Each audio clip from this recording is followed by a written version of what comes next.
Israel elevou o alerta militar e avalia retaliações em conjunto com aliados estratégicos. Ali Khamenei classificou a fala do presidente americano como ofensiva e prometeu reação à altura, mesmo que indireta.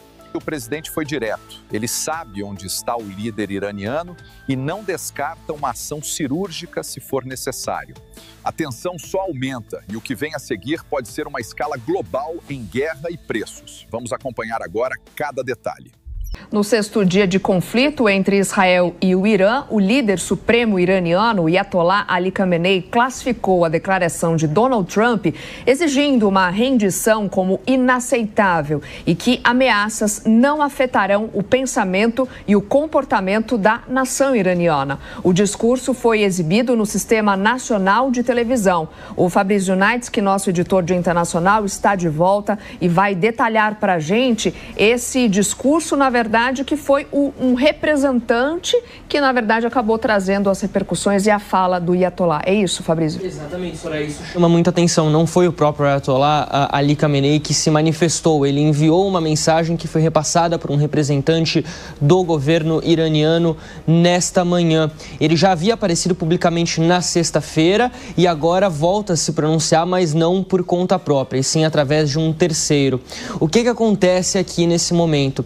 Ontem nós tivemos sérias ameaças feitas por Donald Trump ao Ayatollah Ali Khamenei. Há uma ideia ventilada na comunidade internacional que Donald Trump teria vetado, inclusive, o assassinato de Ali Khamenei por entender que ele representa uma certa estabilidade para o Irã e a garantia de que o Irã não utilizaria uma arma nuclear se o país dispusesse desse artefato.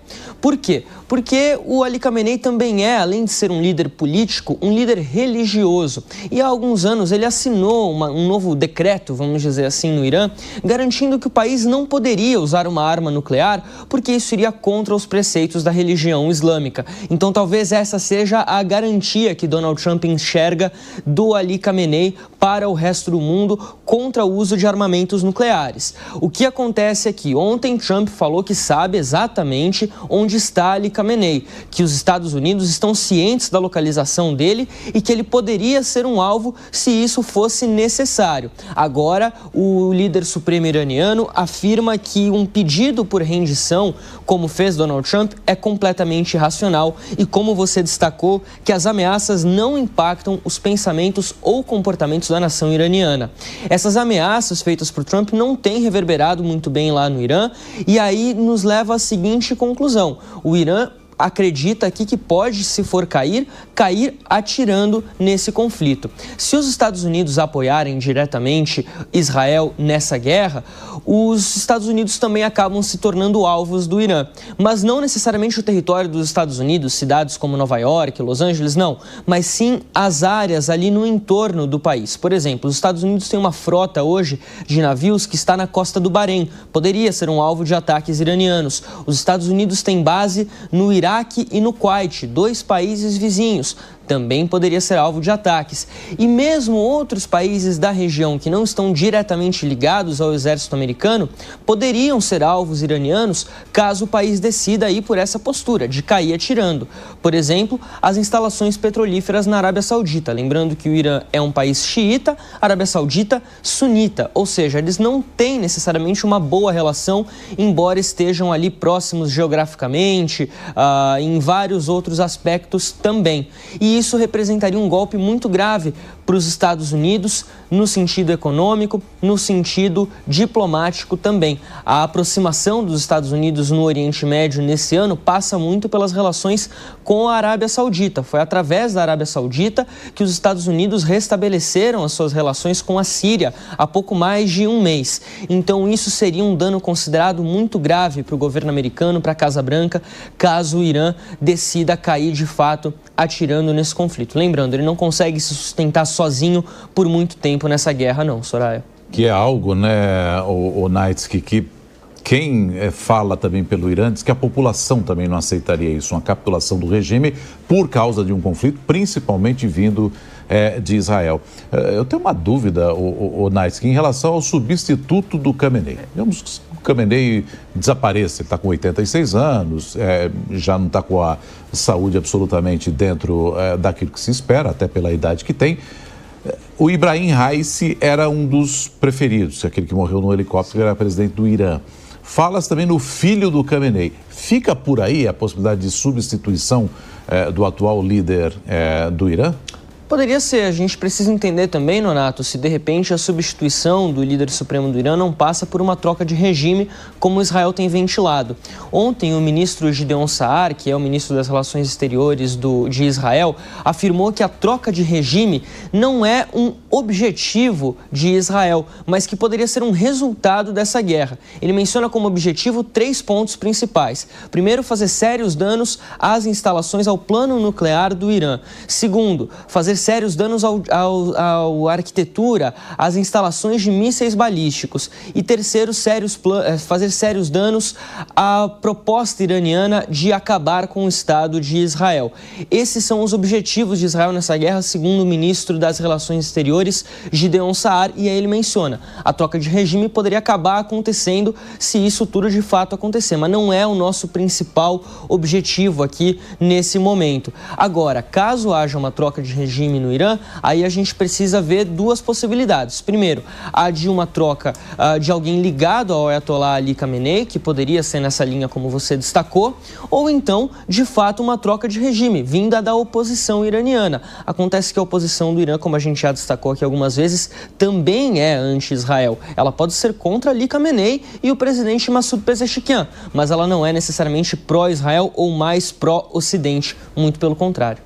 Professor Marcos Vinícius, só para a gente entender também o papel e o significado dessa fala do pronunciamento, né, e o papel histórico do Ayatollah Ali Khamenei, o que significaria então o desaparecimento ou provavelmente até a morte dele? Seria de fato o fim do regime? E aí também a sua avaliação, seu ponto de vista, quem poderia substituí-lo?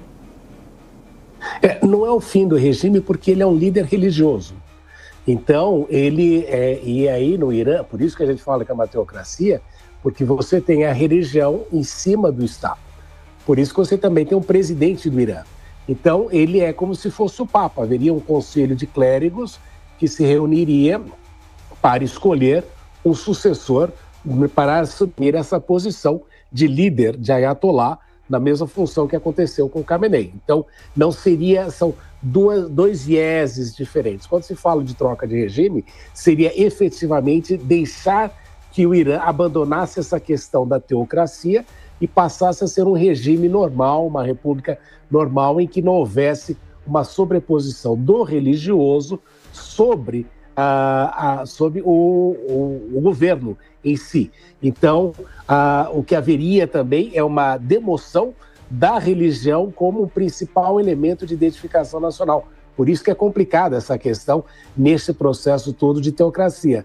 E uma coisa que o Fabrício falou, e é muito importante, o Islã, pela interpretação de não só do Khamenei, mas de muita gente, ele é contrário a armas nucleares. E tanto é que o Khamenei fez, como o Fabrício falou, um fatuá, dizendo que o Irã não teria, enquanto permanecesse teocracia, ele como líder dessa teocracia, ou armas nucleares. Acontece o seguinte, isso é importante enfatizar, quando ele morre, este fatuá deixa de existir. Então, o sucessor não estaria necessariamente ligado à necessidade de manter isso.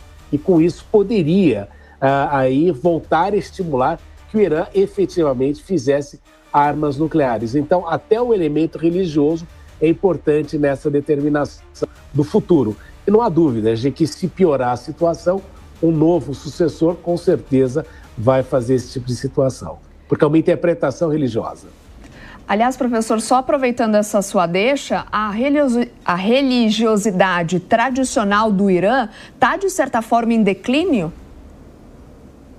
Isso é uma coisa difícil de dizer, porque quando você começa a associar religião e governo, necessariamente há uma deterioração dos dois. Então você tem aí essa questão da religião como elemento principal do governo e uma distinção que vai fazendo com que as pessoas se afastem da religião à medida que entendem isso como governo. Por isso que no Ocidente a gente fez aquela separação entre igreja e Estado, justamente para evitar que isso virasse um problema como era no passado em todos os países europeus dessa associação da religião com o Estado. Até mesmo a coroação do príncipe Charles, do rei Charles III, evidenciou essa questão religiosa e a importância disso na sucessão e na direção dos países. Então, isso é um fator importante. Agora, não podemos esquecer também um fator importante, né, Soraya? O islamismo é das religiões que mais cresce no mundo atualmente.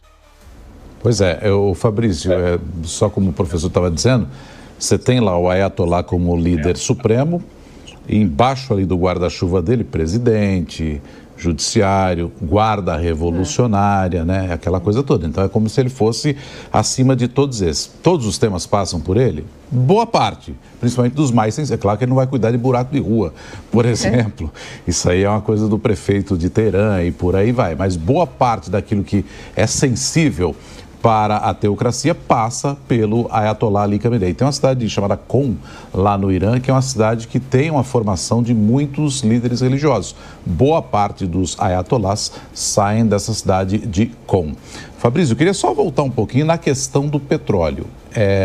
A Venezuela pode, de algum modo, aproveitar um cenário de fechamento do Estreito de Hormuz, de problema de petróleo internacional, ou ela tem tantos problemas internos e tantas sanções também que não conseguiria aproveitar esse vácuo petrolífero, o Naitsky, na tua visão? Problema interno nenhum seria capaz de fazer com que a comunidade internacional olhe para a Venezuela como a menina dos olhos nesse momento, né? Como a joia da coroa para a exportação de petróleo, Nonato. A gente lembra quando a guerra entre Rússia e Ucrânia começou lá em 2022, imediatamente o presidente francês Emmanuel Macron conversou com Nicolás Maduro para ver a questão do petróleo, entendendo que haveria uma crise energética na Europa por conta do fechamento dos gasodutos vindos lá do leste europeu, que são muito importantes para essa movimentação energética, e foi atrás dos venezuelanos para tentar algum tipo de negociação.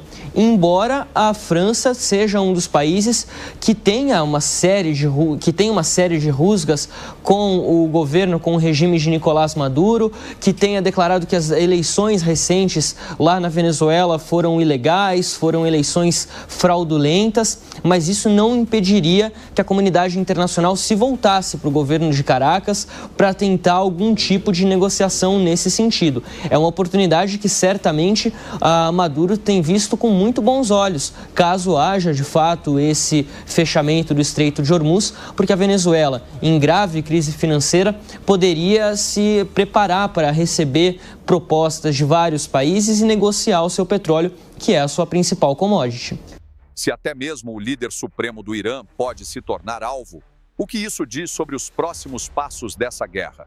Deixa o like, ativa as notificações e se inscreve agora aqui no canal. Mas responde nos comentários. Você acha que os Peruiuá realmente vão cruzar essa linha vermelha? O comentário fixado está o link do grupo do WhatsApp. Entrem lá, porque sempre mandamos atualizações.